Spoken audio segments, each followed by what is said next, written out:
بطبيعة الحال طال انتظاره في معدل جيب ذهبي ان شاء الله مربوحه في هذه الامسيه الرياضيه الكبيره بحضور بطبيعة الحال 70,000 متفرج على اعتبار لقاءات فريق وطني اجريت كلها في شباب مقفله، ولو كان الملعب يتسع لاضعاف هذا الرقم لم تنع عن اخره على ايامنا 40 مليون مغربي في التوقف، ونجحنا على جميع المستويات والله صعيده دوره غير مسبوقه تماما.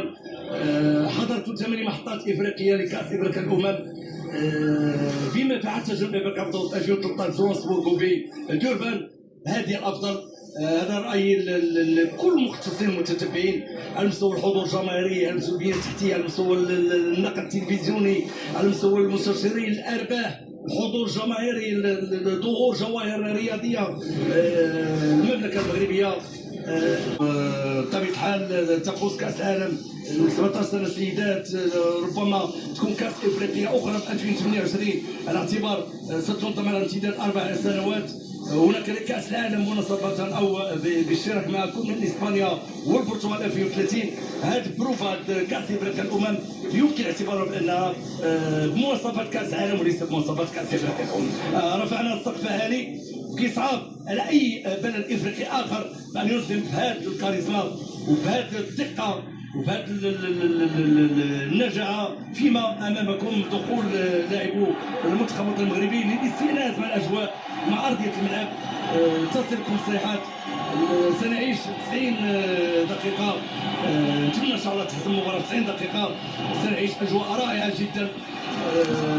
اقدام لاعبين ان شاء الله ستمنحنا الثقه في هذا اليوم البارد على مستوى الطقس، لما غتكون هناك حراره كبيره في رقعه الملعب وفي المدرجات. المايسترو حكيمي والتجاوب كبير ما بين الجمهور الرياضي بطبيعه الحال واللاعبين.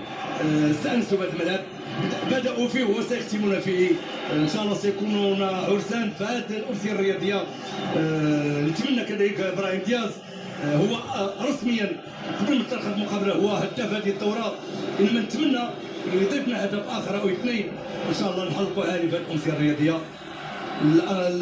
ستكون بالتاكيد الهستيريا في المدرجات وفي الملعب المستطيل امام اشقائنا السنغاليين.